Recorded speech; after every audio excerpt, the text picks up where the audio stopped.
ప్రపంచపటాన్ని ఎప్పుడైనా చూశారా? చూసినప్పుడు కొన్ని దేశాలు వెంటనే మన కంట్లో పడతాయి. భారతదేశం ఖచ్చితంగా అలాంటి దేశాల్లో ఒకటి.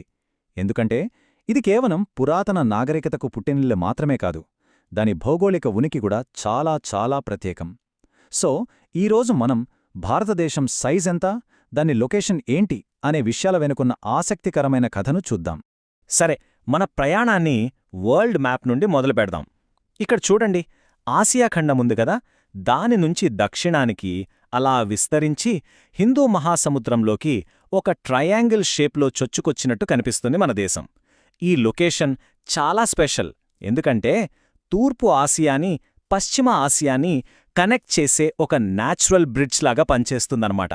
అయితే వరల్డ్ మ్యాప్లో ఇండియా ఎగ్జాక్ట్ అడ్రస్ ఏంటి? అది తెలుసుకోవాలంటే మన అక్షాంశాలు, రేఖాంశాల గురించి కొంచెం మాట్లాడుకోవాలి. సింపుల్గా చెప్పాలంటే గ్లోబ్పై మన దేశం ఎక్కడుందో పిన్ పాయింట్ చేసేవి ఇవే. ఈ అక్షాంశాలు, రేఖాంశాలు అర్థం చేసుకునే ముందు ఒక చిన్న బేసిక్ విషయం గుర్తు చేసుకుందాం. అదే అర్ధగోళం, అంటే హెమిస్పియర్. భూమధ్యరేఖ భూమిని నార్త్, సౌత్ అని రెండు భాగాలుగా విడదీస్తుంది. అలాగే ప్రైమ్ మెరిడియన్ ఈస్ట్, వెస్ట్ అని విడదీస్తుంది. మరి మన భారతదేశం ఎక్కడుంది? అది కంప్లీట్గా నార్దర్న్ అండ్ ఈస్టర్న్ హెమిస్పియర్లోనే ఉంది. ఇది చాలా ఇంపార్టెంట్ పాయింట్. సరే, ముందుగా అక్షాంశం అంటే లాటిట్యూడ్ గురించి చూద్దాం. ఇది మన దేశం నార్త్ నుంచి సౌత్కి ఎంత దూరం విస్తరించి ఉందో చెబుతుంది. మన మెయిన్ల్యాండ్ సౌత్లో 8 డిగ్రీల 4 నిమిషాల నార్త్ లాటిట్యూడ్ దగ్గర మొదలై నార్త్లో 37 డిగ్రీల 6 నిమిషాల నార్త్ లాటిట్యూడ్ వరకు ఉంది. బేసిక్గా మన దేశం పొడవుని డిసైడ్ చేసేది ఈ రెండు నెంబర్లే. ఓకే, మరి రేఖాంశం అంటే లాంగిట్యూడ్ సంగతేంటి? ఇది మన దేశం వెస్ట్ నుంచి ఈస్ట్కి ఎంత వెడల్పుగా ఉందో చెబుతుంది. వెస్ట్లో 68 డిగ్రీల 7 మినిట్స్ ఈస్ట్ లాంగిట్యూడ్ నుంచి ఈస్ట్లో 97 డిగ్రీల 25 మినిట్స్ ఈస్ట్ లాంగిట్యూడ్ వరకు మన దేశం విస్తరించి ఉంది. సో ఈ లాటిట్యూడ్ లాంగిట్యూడ్ గ్రిడ్ గ్లోబ్లో మన దేశానికి ఒక యునీక్ స్పాట్ని ఇస్తుందన్నమాట. ఇక్కడ ఒక ఇంట్రెస్టింగ్ విషయం ఏంటంటే కర్కాటక రేఖ అంటే ట్రాపిక్ ఆఫ్ క్యాన్సర్ 23.5 డిగ్రీల నార్త్ లాటిట్యూడ్ అన్నమాట. ఇది మన దేశానికి దాదాపు మధ్యలోంచి వెళ్తుంది. ఇది దేశాన్ని రెండుగా విడగొట్టినట్టుంటుంది. దీనివల్ల సౌత్లో ట్రాపికల్ క్లైమేట్, నార్త్లో టెంపరేట్ క్లైమేట్ ఏర్పడతాయి. మన దేశంలో ఇంత వెరైటీ క్లైమేట్ ఉండటానికి ఇది కూడా ఒక మెయిన్ రీజన్. సరే, ఇండియా లొకేషన్ గురించి మనకు ఒక ఐడియా వచ్చింది. మరి దాని సైజ్ ఎంత? అది ఎంత పెద్దది?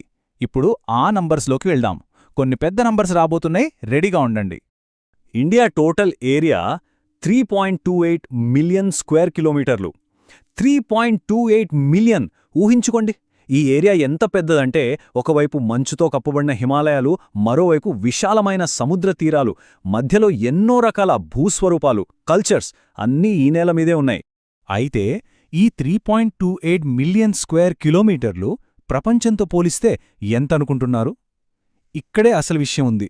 ఇది ప్రపంచం మొత్తం ల్యాండ్ ఏరియాలో జస్ట్ 2.4% మాత్రమే. జస్ట్ 2.4%?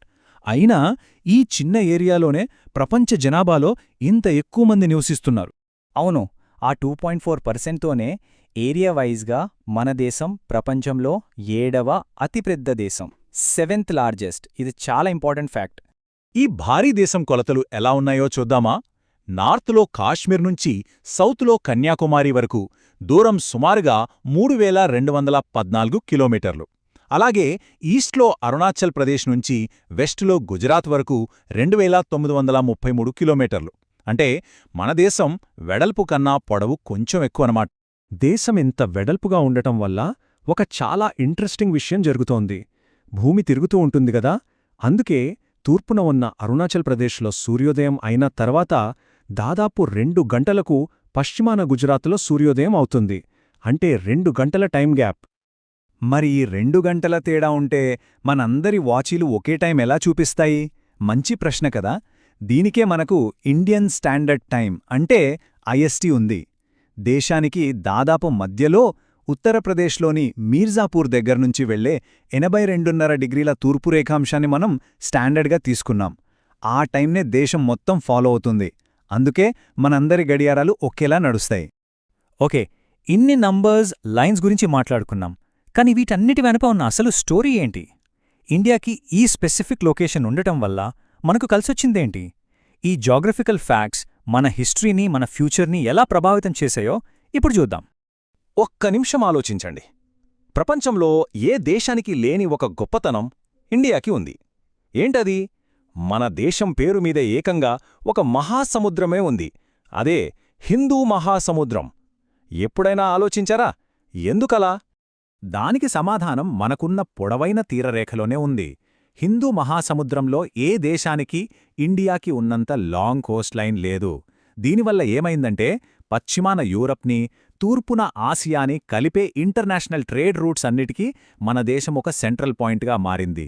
గుండెకాయ లాంటిదన్నమాట. ఈ స్ట్రాటజిక్ ఇంపార్టెన్స్ వల్లే ఆ మహాసముద్రానికి మన దేశం పేరొచ్చింది. ఈ స్ట్రాటజిక్ లొకేషన్ వల్ల మనకు కలిసొచ్చింది ఇప్పుడే కాదు, కొన్ని వందల, వేల సంవత్సరాలుగా మనం దీని బెనిఫిట్స్ పొందుతున్నాం. మన దేశం ఒక కల్చరల్ జంక్షన్లా పనిచేసింది. ఉపనిషత్తుల లాంటి గొప్ప ఆలోచనలు, డెసిమల్ సిస్టమ్ లాంటి ఆవిష్కరణలు మన దగ్గర్నుంచే ప్రపంచానికి వెళ్లాయి. మన స్పైసెస్, మస్లిన్ బట్టలు వరల్డ్ మార్కెట్లను ఏలాయి. అదే టైంలో Greek sculpture, west Asian architecture లాంటివి మన దేశంలోకి వచ్చి మన కల్చర్ని మరింత గొప్పగా చేశాయి. ఇదొక టూ-వే ప్రాసెస్ అన్నమాట. ఇక మోడర్న్ టైమ్స్కి వస్తే 1869లో సూయజ్ కెనాల్ ఓపెన్ చేయడం ఒక పెద్ద గేమ్ చేంజర్.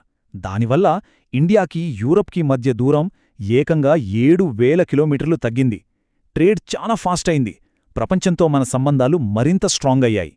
సరే, గ్లోబల్ వ్యూ నుంచి ఇప్పుడు కొంచెం జూమ్ ఇన్ చేద్దాం. మన చుట్టుపక్కల, మన నైబర్స్ గురించి మాట్లాడుకుందాం. ఇండియా బార్డర్స్, మన పొరుగు దేశాలు ఏంటో చూద్దాం. భారతదేశం 7 దేశాలతో ల్యాండ్ బోర్డర్ని షేర్ చేసుకుంటుంది. అంతేకాదు, సౌత్లో సముద్రం ద్వారా మరో 2 ఐలాండ్ కంట్రీస్ కూడా మనకు నైబర్స్. ఆ పొరుగు దేశాలు ఏవో ఒకసారి చూద్దాం. నార్త్ వెస్ట్లో పాకిస్తాన్, ఆఫ్ఘనిస్తాన్ ఉన్నాయి. నార్త్లో చైనా, నేపాల్, భూటాన్. ఇక ఈస్టుకొస్తే మయన్మార్, బంగ్లాదేశ్. ఇవి ల్యాండ్ బార్డర్ ఉన్న దేశాలు. ఇక సౌత్లో సముద్రం అవతల మనకు శ్రీలంక, మాల్దీవులు ఉన్నాయి. జాగ్రఫీయే డెస్టినీని డిసైడ్ చేస్తుంది అని ఒక మాటుంది. అవును, మన దేశం సైజ్, దాని స్ట్రాటజిక్ లొకేషన్ శతాబ్దాలుగా మన చరిత్రను తీర్చిదిద్దాయి. మరి ఈ 21వ శతాబ్దంలో ఈ యునిక్ జాగ్రఫికల్ పొజిషన్ మన దేశ భవిష్యత్తును ఎలా మార్చబోతోంది? ఈ ప్రశ్నతో ఈ రోజుకి ముగిద్దాం. ఆలోచించండి.